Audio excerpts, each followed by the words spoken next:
start this session with something really, really simple. Let's talk about the types of media. So the first thing I'm going to do here is quite literally list out a bunch of media that you might want to have an awareness of, and certainly you want to consider including in your answers when you're examined on this topic. So first of all, we have social media. No surprise to you people, whether you're using Snapchat, Twitter, whether you're using Insta, whatever it happens to be, social media platforms are a method of engaging with physical activity and sport in the media in general. Okay, so social media, now that can be anything from tweeting your favorite football player to, for example, posting, it could be almost anything, posting your own performance or exercises or keeping people in touch. That is all social media, and you can engage with sport and physical activity that way. Secondly, we talk more generally about the internet, and what we mean by that, of course, is often things like live streaming. Watching a WSL match, say, through the BT Sport app or something like that. That's going to be an example of internet as a form of media. Going a little bit further, and I guess to an extent going a bit more traditional, you might engage with something like TV or visual media. Now, again, this is very basic, used to be in analog form, now in digital format, and TV is a classic example of where we might consume something like a rugby match, or we might watch the Olympics or something along those lines. Another example, we would talk about newspapers and magazines. You can also get a mark here for saying books, newspapers, magazines and books. I mean, I think these days it's probably more likely you'd be taking part in someone's maybe blog post or something like that potentially, but newspapers, magazines, books, let's just call that print. Okay, more generally is print. And then a couple of final ones that have been credited in the most recent exams for your exam board. You will always also get a note for talking about online gaming. There's an I in there, believe it or not. Online gaming. I guess here we're talking about particularly Xboxes, PlayStations, this kind of thing. And the fact that people are interacting over sports games, maybe discussing, chatting them. People might even advertise through them, for example. And then finally, we want you to be considering radio. And don't be forgetting things like DBS as an example. DBS being digital radio. Okay. DBS. What have I written? DBS absolutely is not digital radio. Is DAB is digital radio. Some teachers might be laughing at me here. DBS either is or used to be the service where teachers and other people get confirmation that they find working with children. Why did that spring to mind? Anyway, let's now go into the advantages and disadvantages of the media. So first of all, I want to have a look at what does the media bring to the party and how does it strengthen sport and physical activity provision. Well, I guess the most obvious thing to say here is it's educational. Okay, now educational could be that you learn about your favourite activity, you learn about performers, you learn about training, and let's put in here education and raising awareness. Okay, so it might be, for example, if you take something like a healthy lifestyle, that might be promoted through the media and through sport. Secondly, it up arrow increases interest. If you think about something like table tennis, that sport is perhaps sort of struggling and not so popular at the moment because it's not shown a great deal through the media. The opposite of that might be something like men's football, for example, which has lots and lots of interest and provides engagement for people, often young people. That goes hand in hand with exposure to the sport. The sport itself is exposed to a mass audience, lots and lots of people.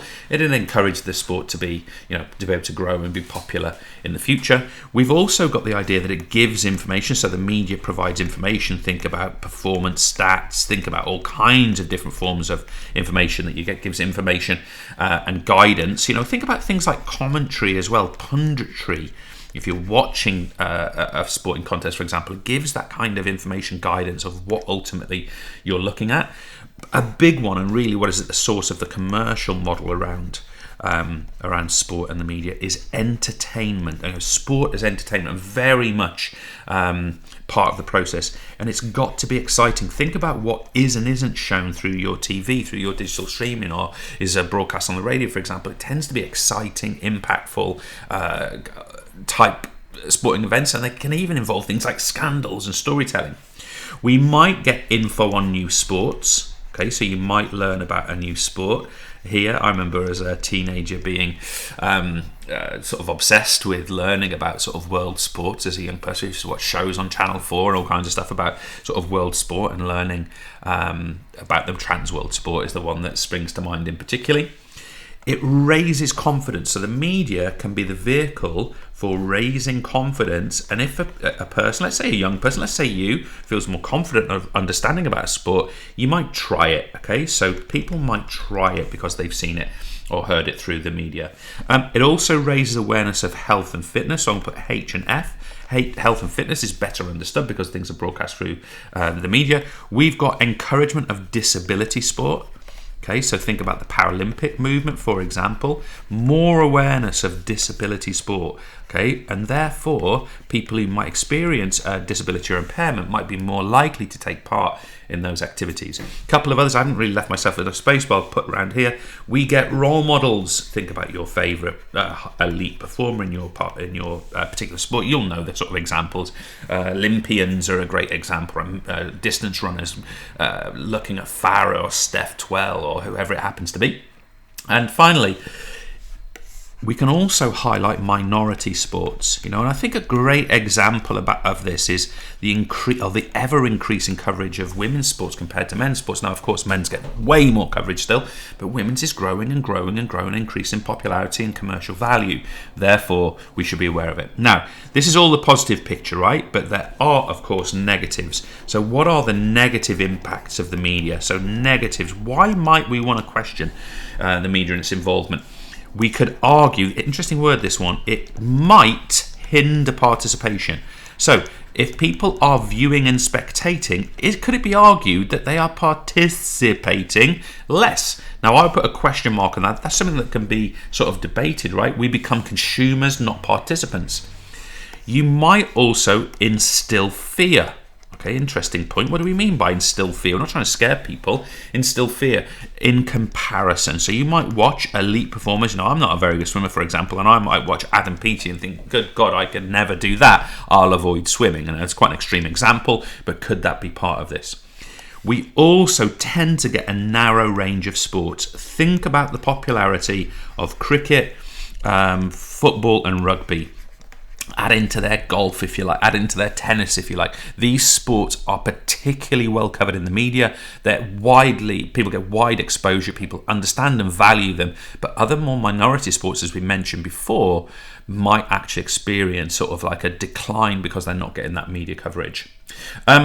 There's a big focus on males. I mean, I did a little study a couple of years ago on the BBC Sport website, which in my opinion is one of the better ones, and male sport coverage was actually a ratio of 20-1 to female.